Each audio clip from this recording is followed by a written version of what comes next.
Welcome to this explainer on the Book of Esther. Today, we're unpacking what is, without a doubt, one of the most gripping historical mysteries in all of ancient literature. It is an absolute masterclass in unseen providence.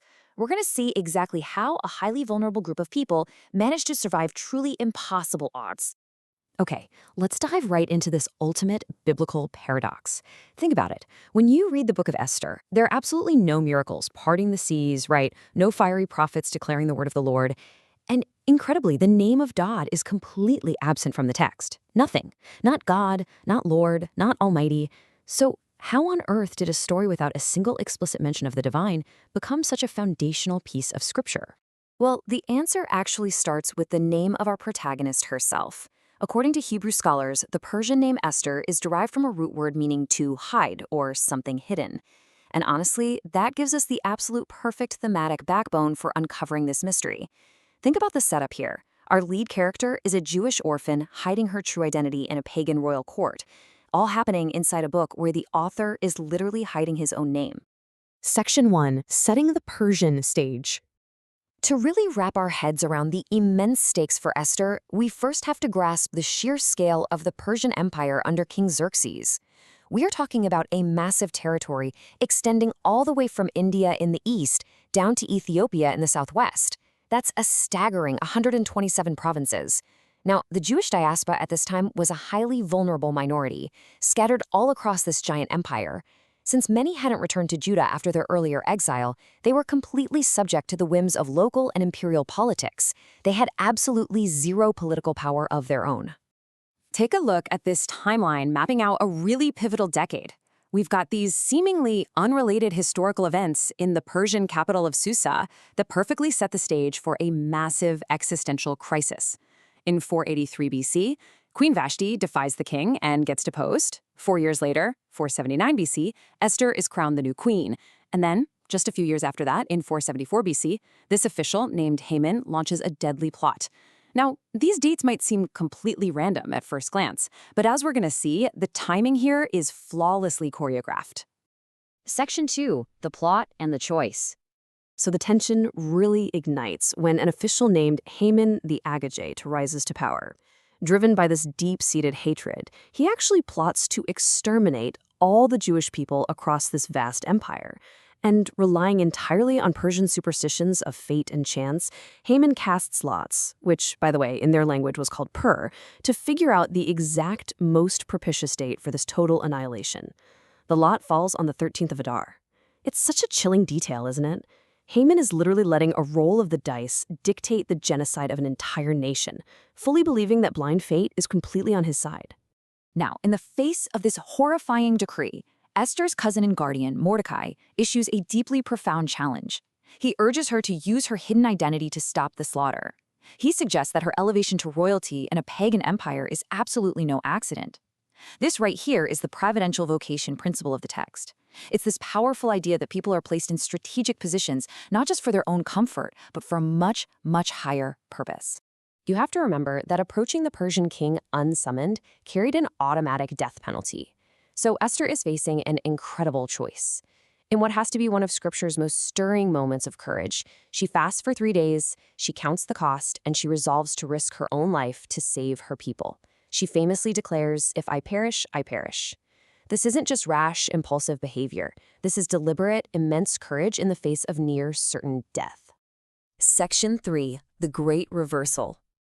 This marks the major turning point of the story, and it uses what's known as a chiastic structure. Now, that's just a fancy term for a literary device where the second half of a story perfectly mirrors and then reverses the first half. It's brilliant. We get to watch the supreme irony of the text play out. Haman, who is initially exalted above all the other princes, is ultimately humbled and hanged on the very 75-foot gallows that he built for Mordecai. Meanwhile, Mordecai, the guy who was quite literally marked for execution, is suddenly elevated to second in command of the entire Persian Empire. You can see this pattern so clearly when you lay it out. Vashti is deposed, Esther's elevated. Haman is promoted, Haman is hanged.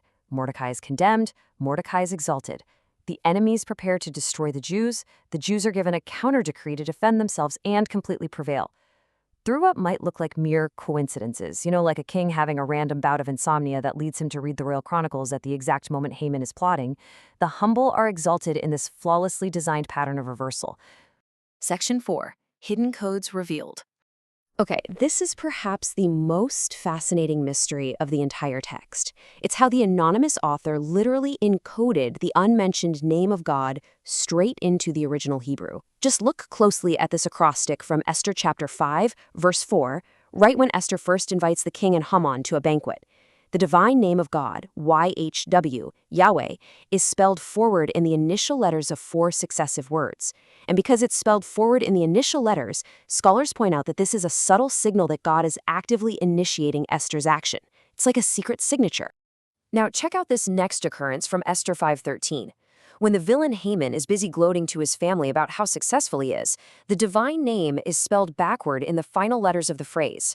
This backward spelling, it's interpreted as a brilliant signal that God is actively overruling Haman's gladness and turning back his wicked counsel, even at the exact moment Haman is totally convinced he's winning.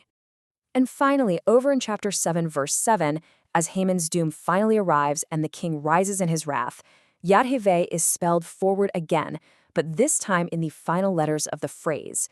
This incredible structural design basically proves the unseen author was ruling over these events and bringing about the determined end all along.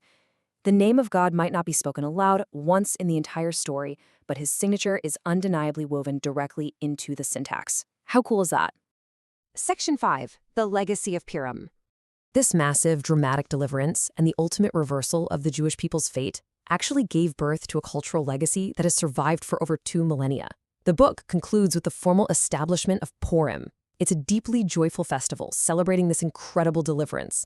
And what's really amazing here is the irony of the name itself. They literally named their most joyful holiday after the poor, the very lots that Haman cast in superstition to orchestrate their destruction.